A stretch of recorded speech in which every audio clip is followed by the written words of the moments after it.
ఉమ్మడి ఆదిలాబాద్ జిల్లాలో రేపు జరిగే పంచాయతీ ఎన్నికలకు అధికారులన్నీ ఏర్పాట్లు పూర్తి చేశారు. ఎన్నికల కోసం భారీ బందోబస్తు ఏర్పాటు చేశామని సీఏ సత్యనారాయణ తెలిపారు. పోలింగ్ పూర్తయి ఫలితాలు ప్రకటించే వరకు ర్యాలీలు, ప్రచారాలు, సమావేశాలు, సభలు నిషేధమన్నారు. ఇక పోలింగ్ కేంద్రాల వద్ద భారీ బందోబస్తు ఏర్పాటు చేస్తామన్నారు. పోలింగ్ కేంద్రాల వద్ద నిఘా బృందాలు పనిచేస్తాయన్నారు.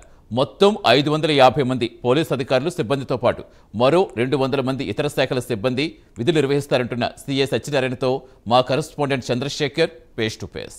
ఆసిఫాబాద్ జిల్లాలో మొదటి దఫా ఎన్నికల ప్రారంభ ప్రక్రియ అయితే కొనసాగుతుంది. దీనికి సంబంధించి రేపు జరగబోయే ఎలక్షన్ ఏ విధంగా ఉండబోతుంది, దీనికి సంబంధించి వాంకిడి సిఐ మనతో పాటు ఉన్నారు. వాంకిడిలో మొదటి దఫా గ్రామ పంచాయతీ సంబంధించిన స్థానిక సంస్థల ఎన్నికలు అయితే జరగబోతున్నాయి. అసలు ఏ విధమైన ఏర్పాట్లు చేశారు, ఇంటీరియర్ ప్లేస్ లో ఏ విధంగా ఉండబోతుంది, అసలు రూట్ మ్యాప్ ఏ విధంగా ఉండబోతుంది, ముఖ్యంగా సిగ్నల్ లేని ఏరియాలలో ఏ విధంగా బందోబస్తుని ఏర్పాటు చేశారు అడిగి తెలుసుకునే ప్రయత్నం చేద్దాం. సార్ చెప్పండి, రేపు జరగబోయే స్థానిక సంస్థల ఎన్నికల్లో ఎలాంటి భద్రత ఏర్పాట్లు చేశారు, సమస్యాత్మక ప్రాంతాలను ఏమన్నా గుర్తించారా, అసలు ఇప్పటి వరకు మీరు ఏమి ఏర్పాట్లు చేశారు?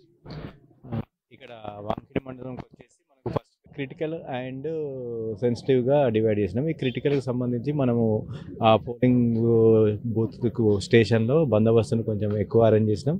సో మామూలు నార్మల్ దగ్గరనైతేనేమో కొంచెం తక్కువ అరేంజ్ చేసినాం. టోటల్గానైతే ఫుల్ బందోబస్తు పెట్టుకున్నాము. ముందే మేము దీనికి సంబంధించి మా డిపార్ట్మెంట్ వాళ్ళ ఒక్కొక్క పోలింగ్ స్టేషన్లో ఎంతమంది ఉండాలి, క్రిటికల్ అయితే ఏ విధంగా చేయాలన్నది కూడా మనము డిసైడ్ చేసి చెప్పినాం. అదేవిధంగా మనకు మొత్తం టోటల్ 8 రూట్స్ ఉన్నాయి. ఈ 8 రూట్లకు సంబంధించి మనం రూట్ మొబైల్ని కూడా అరేంజ్ చేయడం జరిగింది. ఈ రూట్ మొబైల్ వాళ్ళు ఈ వెపనరీతోనే ఉంటారు. అదేవిధంగా ఏదన్నా ఇంపార్టెంట్ క్రిటికల్కి ఉన్న దానికి ఒక ఎస్ఐని మరియు ఇన్స్పెక్టర్లను వీళ్ళని కూడా అరేంజ్ చేయడం జరిగింది. వాళ్ళని పెడుతున్నాము. ఏదైనా బందోబస్తు పీస్ఫుల్గా జరగడం కోసం అన్ని ఏర్పాట్లు చేయడం జరిగింది. సార్ చెప్పండి, అంటే రేపు ఎన్నికలు జరిగే చోట ఏ విధమైన ఏర్పాట్లు చేశారు, అసలు ఎలాంటి ఆంక్షలు అక్కడ విధించారు? ఈ ఎన్నికలు జరిగే చోట కంపల్సరీ ఏదైతే పోలింగ్ స్టేషన్ ఉంటుందో ఆ స్టేషన్కు 100 మీటర్ల దూరం వరకు ఒక మార్క్ చేయడం జరిగింది. 100 మీటర్ల లోపలికి రావాలంటే ఓటర్లు మాత్రమే రావడానికి అవకాశం ఉంటుంది. వేరే వాళ్ళు ఎవరు కూడా దీని లోపలికి రావడానికి లేదు. అదేవిధంగా మనము ఇక్కడ ఎంఆర్ఓ గారు ఇచ్చిన ప్రకారం 164 ఇంప్లిమెంటేషన్ కూడా జరుగుతుంది. దాని ప్రకారం ఏంటిదంటే ఎవరు కూడా ముగ్గురు కానీ ఎక్కువ మంది ఎవరు ఆ ఒక్క కాడ గుమికూడి చేయడానికి వీలు లేకుండా అరేంజ్మెంట్ చేసినాం. అదేవిధంగా ఎన్నికలు జరిగిన తర్వాత ఇప్పుడు విజయోత్సవ ర్యాలీలకు మీరు ఎలాంటి ఆంక్షలు ఏమైనా ఉన్నాయా, పర్మిషన్లు ఏమైనా జారీ చేశారు?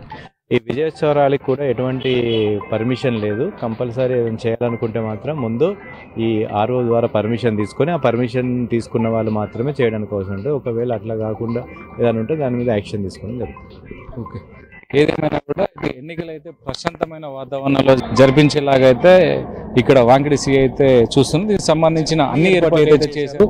ఏదైతే ఇటు గెలిచిన అభ్యర్థులకు సంబంధించి విజయోత్సవ ర్యాలీలకు సంబంధించిన పర్మిషన్లు అయితే కంపల్సరీ అని ఇప్పటికే పోలీసు ఉన్నతాధికారులు అయితే సూచనలు చేశారు. దీనికి సంబంధించి అక్కడ ఎన్నికలు జరిగే ప్రదేశాలలో అయితే 144 సెక్షన్ అమల్లో ఉంటుంది.